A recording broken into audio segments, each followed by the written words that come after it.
It's been a crazy journey since we started this YouTube channel to where we're at now. We started with actually 0 units. You can go back to the first video, 0 units, and we said, hey, we're going to build this business, to today. I want to update you on what's happened, the journey along the way, where we're actually at today, and where we are heading. I think there's gonna be a lot of takeaways for you and how you build your business. Lots of mistakes we made that can save you hundreds of thousands of dollars. I'm gonna share it all on this video right now. Welcome back to the channel. I'm Christian. We have learned a lot about a lot. We didn't have a lot of great mentors. We had some fantastic ones on how not to do business, but we had to learn a lot of things the hard way. We started with 0 units on this channel. You can watch some videos, I think there's about 10 of them, where Cody's talking about, hey, I'm gonna get into real estate, I'm gonna go buy something. You can see his 12plex, you see where I joined the channel, and I go from 4 units to we buy a 38, and the rest we're gonna share along this video. But the journey and how we did this in 2.5 years, we've actually never shared online A to B what it actually looked like and where we're at today. That's what we're gonna go into. So when we first started, you've all heard the story, Cody bought his 12plex and another 12 and a 6. I bought 2 duplexes, we bought a 38. After that, we bought a 6, a 7, and we learned, wait a second, we can actually do this repeatably, again and again and again. Meet with the owners, build a relationship, solve a problem, buy a property, with or without money. We talk about it all the time. Well, from there, we ran into a couple of snags. One, we bought some buildings that needed a lot of value add, like a lot more than we originally thought, because we paid the stupid tax. We didn't know what we didn't know. It took longer to renovate things, which means vacancy was eating into income, and we were trying to figure out how do we actually fund these projects, which is a question we get a lot on this channel.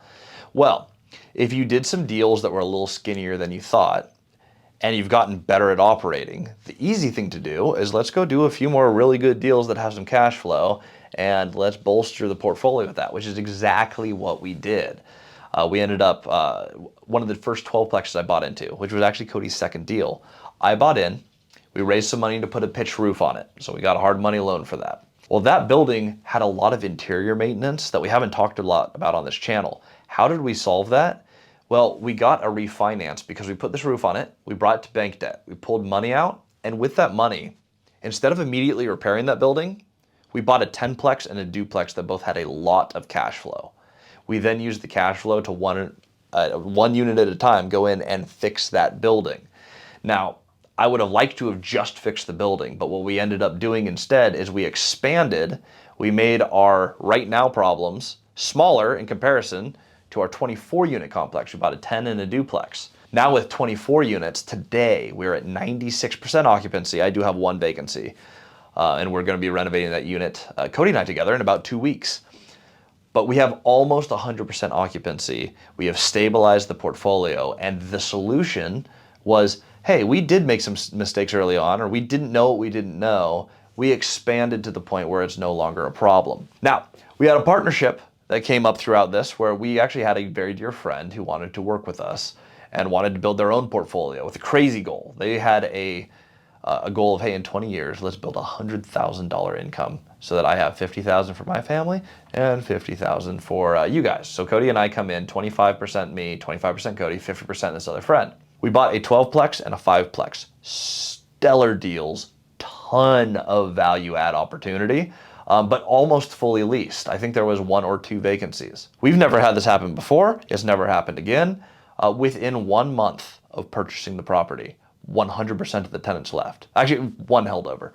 But of all those units, we kept 1 person. Our working theory is that the old owner was actually paying them under the table to stay. So because it wasn't reflected in the books, we do good due diligence. What we think happened is they would pay the owner rent, the owner would deposit that rent in their bank account, and then they'd pay the tenants back their rent to say, hey, don't move until this sells. That's our working theory because the books made sense. It's not what happened in practice. Sometimes things happen. So what did we end up doing? Well, we took the cash flow from the rest of the portfolio, and we had just hit our cash flow goal, by the way. So we're cash flowing each about $15,000, $20,000 a month, and we went, okay, now we have to take all of that, and we have to throw like $100,000 at this building.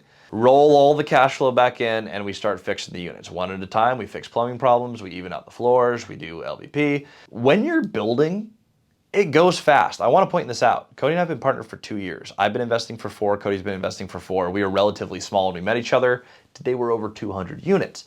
When you're building this, sometimes things come up. You don't just get rich. When people go like, oh yeah, it must be nice. I was just at an event where people are like, with all your money, why don't you just go buy the rest of the properties? Or why don't you just work with the government to change policy? It's like, well, that'd be great. With what money? We made $1 million last year. Actually made $1 million in the real estate. Like liquid, like pulled it out. We made a lot more than that. But in liquid cash, $1 million. Guess how much we reinvested into our properties? Came out to about $1.1 million. We actually raised a little bit of extra capital to make the properties better. You keep reinvesting, you keep building net worth. And when you get a whole bunch of net worth in real estate paying you 5 or 6%, all of a sudden you have a lot of money coming in. But you do not get to start there. And we certainly haven't through this journey. Almost everyone I've met with, all these other owners, they're like, oh yeah, no, you're not liquid for a long time. You get money in and it goes back out.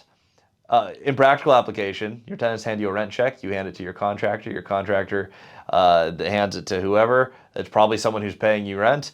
The rent the money just circles around through your portfolio. Like it just changes hands. You don't really get to hold it until you're a little bit further in your career. Another major project we talked a lot about is we ventured into hospitality. Shouldn't have done it, we did it. We learned a lot about be the best in the world at what you could be the best in the world at. We're never going to be the best hospitality runners of all time because we're amazing at low income housing, providing excellent spaces for people in need. It's rewarding, we're good at it, we can do this on repeat. We should never have gotten into hospitality, but we did. That project distracted us from some other things. We also, because we focused on our other operations, had to take some money from other operations and move it into our hospitality business to get it rolling. Major distraction. Lesson, don't do that. So where do we actually sit today? We're a little bit, we're sitting a little over 200 units. I'm losing track of unit count because literally in a week we're closing on a 33 unit and a 25 unit. We're under contract for another 15. The unit count changes all the time. Last week I sold our first property, a 7-plex. So Cody and I have a little bit of liquidity for once. We're spending it on buying more deals. As we expand, unit count goes up and down, but we're a little bit north of 200 units here at the end of next week. We are going to buy probably only 100 units next year, which may sound like a lot, but for us, that's a slowdown. We're in the process of adjusting our pieces and finishing projects and moving to stabilization. I started with a simple goal. I wanted to retire my wife from teaching and I wanted to buy a house in Texas. The adventure that we went on to get there is literally insane. I don't think that anyone should copy us exactly. I do think you should learn from the lessons of what we did wrong. Because we did a few things that were not optimized when we started and we didn't get a mentor, we had to scale a larger portfolio to fix problems.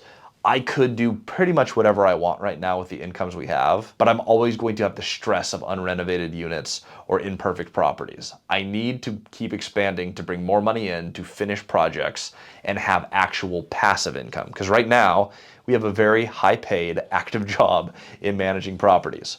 Something that happened last week, we had a pipe burst, took out 4 units in our 24-unit building. We just finished converting from hotel to multifamily. When we turned the water back on, like same project. We thought it was 4 units. That's what we were told. That's what we got in on. Turns out it was actually 19 units. The water came in and flooded almost the rest of the building. We're talking like the ceilings fell down. It's trashed. We're starting the project over. There's things like that happen. You want to get fully optimized, stabilized units. We've expanded to that.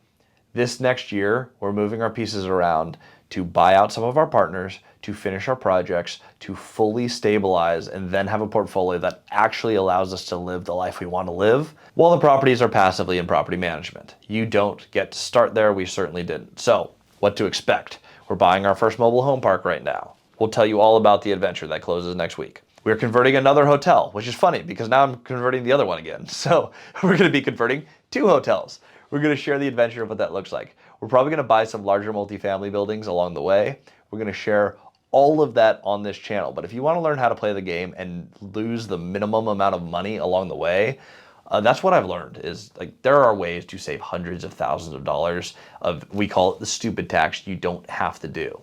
I'm building my house in Texas right now. My wife is retired. She works full-time in the company. So by retired, she retired from teaching. Now she works more hours in the company, but I get every waking second with my wife, which we love. I know that's not for everyone, but oh my gosh, it's amazing. I built the life that I want. The house broke ground last week. We're going to probably be moving to Texas. We're probably about 6 months out, but we've been able to do this in a relatively quick period of time because we went so fast and so large. Anyone can do this at any speed. It's what's right for you. I don't recommend this same strategy for everyone. My biggest takeaways: get as much advice as you can on the structure of your first few deals. We lost hundreds of thousands of dollars on deals that made $2 million. We lost a few $100,000 in the way that we structured the deal. Find someone who can help you avoid the few $100,000 mistakes. That's going to help a lot. Those few $100,000 would have gone a long way multiple times throughout our career. Number two, stick with what you can be the best at. If you want to go into hospitality, creative finance works fantastically for that. Go buy hotels, but then don't mix in multifamily until you stabilize and finish your business. You want to go into restaurants? I think that's brutally hard. I wouldn't do it. But if that's what you want to do, focus on that business, stabilize that business, and finish the project before you go on to other things. We should have done that. We didn't. Probably our most costly mistake for money and time. Three, if you are feeling stuck, meet with the people who've already gone to where you want to go. They can get you unstuck. It's very easy to do. You just have to look at who owns the properties that I don't own yet, that I want to own. Those people know how to get there, obviously, because they did it. Just go meet them. I think that is where a majority of people get stuck. They either get shy, they get nervous, they read too many books and watch too many podcasts and don't do the part where they just go out, ask for help, and buy a property. So if you're feeling stuck, do those steps. You can scale faster than you think. That's where we're at, how we got to where we're at, and where we're headed through the next year. If you have questions or want to learn more about a specific topic in your business, join us for Whiteboard Wednesday Live. We go live every Wednesday, 3 p.m. Pacific Standard Time. Our last one went 3 hours, which is super long. But if you have questions, we will go until those questions are finished. So I'd love to help you there. Check out our free course below if you want to learn more about our actual strategy for how to buy zero down. We'll see you on the next episode.